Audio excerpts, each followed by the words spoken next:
If fonts feel like one more decision you don't want to make, I get that. Fonts can feel confusing because no one really explains what matters and what doesn't. There's a really simple way to think about words on thumbnails. And it mostly comes down to how fast someone can read your words. If someone has to work to read it, they usually keep scrolling. Just notice what happens here. The difference actually matters. Your brain is looking for clarity before it looks for anything else. So let's look at how this actually shows up when you're choosing a font. Let's go into Canva and look at a few simple things together. When I'm choosing a font, I like to start with something that's just easy to read. Let's start by actually putting a word on the page. Nothing fancy, just one word. At this point, I'm not even trying to make this look good. I'm just giving myself something to work with. Let me say it one more time. We're just looking for a font that's easy to read. Not interesting, not unique, just clear. Montserrat is a good example of that. It's clean, it's open, and it's very forgiving. Even before you change anything else, this already works. The only thing I usually adjust first is the weight. Making the text a little bolder helps it hold up when the thumbnail gets smaller. You know, when people are reading it on a phone. Thin text is usually the first thing to disappear. Bold text is just easier on the eyes. And a rule of thumb is if it's still easy to read when it's smaller, that's a good sign. And that's really it. This font is already doing its job. I mean, at least I think so. Don't you? Let me show you another example that works the same way. This time, I'll switch the font to Open Sans. There's nothing special you need to notice here, and that's kind of the point. Open Sans is very straightforward. It doesn't draw attention to itself. It just stays readable.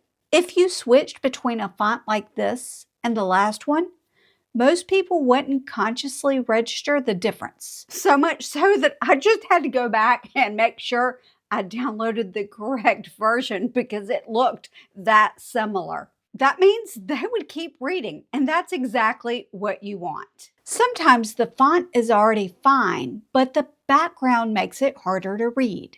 Adding a simple shape behind the words just gives the letters some breathing room.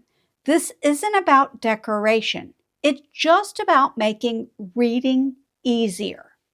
So again, nothing fancy, just clear enough that the words don't slow someone down.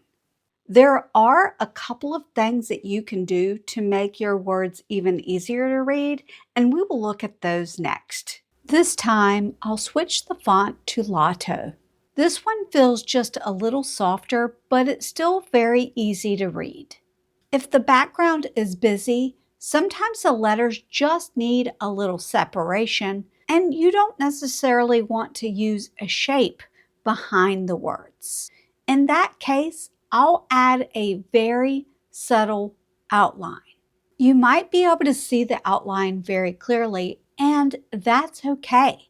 What matters is that your eye goes to the words first, not the effect. If the letters feel easier to read, it's doing its job. If you want to, you can share which font has been the easiest for you to read so far. Okay, let's look at another example. This time, I'm switching the font to Poppins. This one feels a little rounder, but it's still very easy to read. Sometimes the font itself is fine, but the words blend together a little bit. In those cases, I will change the color of just one word. This isn't about style or branding, it's just helping your eye land in the right place. You don't necessarily need to pick a special color, but you do want one that's easy to read, so for that reason, I'm partial to red in this case. But basically, if it makes the words easier to read at a glance, it's doing its job. And if you realize that it impacted readability in a negative way, you can always undo it. Either way, you've tried something new. The best part is that you can get better with each and every thumbnail you make. It's all experience. If it helps, I put together a free template with these fonts and effects so you don't have to start from scratch. Let's look at one last example. This time I'm using a font called Enter. There's nothing special I need to do to it, except for maybe add some weight.